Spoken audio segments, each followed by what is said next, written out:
I thought if I kept my hands high, stayed sharp on defense, and protected my face, I could keep my contacts in long enough to actually box. Not just brawl, but actually box. That plan lasted about 5 seconds. Bell rings, I walk the center ring, reach out to touch gloves. The other guy instead throws a right hook. Left contact flies out, instantly. So now, maybe 5 seconds into the fight, after the very first punch, one eye could see and the other was useless. He pushed me to the ropes, ref broke us up, and in that moment I stopped trying to box. I did what I'd done in my 3 blind fights before that, but just got up, walked straight into him, and just start throwing ugly, nonsensical combos. Push him back to the ropes, straight shots, smother him, short punches, body shots, inside work. It was ugly as hell, but it was something I could still do with double vision. You got the split. That was my last fight. The contact lens experiment hadn't come out of nowhere.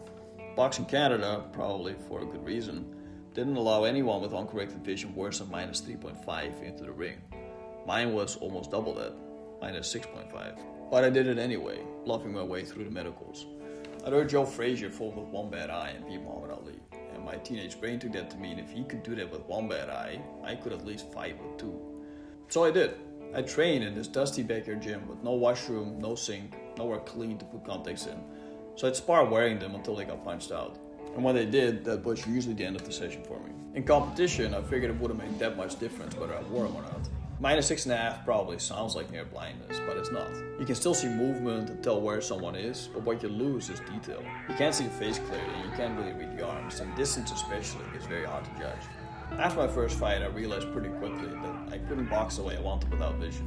What really made it obvious was one sparring session. There was a guy at a gym that I'd done dozens of rounds with before because I coached him. One day I took my contacts out and sparred him like that. His first right hand landed clean on my forehead. It wasn't especially fast or especially sneaky, I just didn't see it soon enough. And that was the moment it really clicked for me. Jabs and straight punches were especially hard to see coming, so I adapted.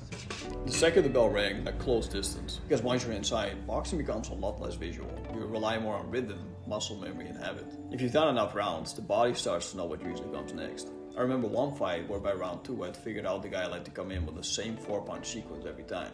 Once I picked up a speed, I could start slipping it almost on instinct. Boxing taught me that the body stores patterns, and when your best tools disappear, you simply fall back on whatever repetition is carved into you. There's also a funny upside. A lot of fighters try to intimidate you before the fight. They stare you down and try to look dangerous. I couldn't see any of that. I was just staring vaguely in their direction like a complete lunatic. Couldn't get intimidated by a blur. Fighting half blind pulled me toward a certain kind of boxing. Swarming, ugly exchanges, and wild inside fights. And that wasn't the part of boxing I loved. What I loved was the craft. The feints, the angles, the head movement, the setups, the shoulder rolls, the counters, the footwork. Those are the beautiful parts. And those really do depend on seeing. Because what matters most in boxing isn't toughness, it's timing. And timing comes from visual cues. With vision, even in wild exchanges, you can see the openings for the counter. And at distance, everything slows down just enough to read the guy's rhythm. You see the shots coming and slip them. You start noticing the holes in his defense, his feints, and the moments he throws himself off balance. And when that happens, you fire back with the combo. You keep your eyes on him and you shift angles with him. And when he throws back, you duck under and get out. You see distance clearly enough to time a straight right hand instead of just guessing it. And every time you engage, you're balanced, composed, and looking right at the shots coming at you, knowing when to slip and when to counter. That was the difference. With vision, it wasn't just fighting, it was actual boxing. Those tiny tells are what the whole sport runs on. They tell you what's coming, what's open, and what you can punish. Half a beat is everything in boxing. It's the difference between slipping and blocking and getting clipped, and looking composed and turning into a brawler. Brawling worked well enough for me to compete, but I couldn't pretend it was the same sport. Frazier never proved vision doesn't matter. If anything, he proved the opposite. He showed you the kind of fighter you have to become when vision isn't there. Constant head movement, bobbing, weaving, swarming, forcing everything into close range. That's also the kind of style that often comes with a neurological prize later in life.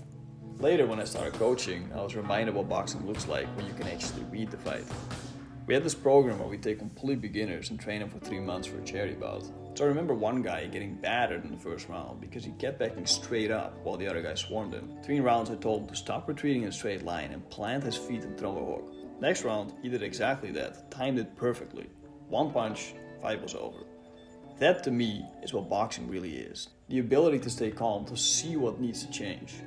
Boxing Out Blind taught me that in a very direct way. You can still do the violence without vision, but you lose access to the art. And the art is what makes boxing beautiful.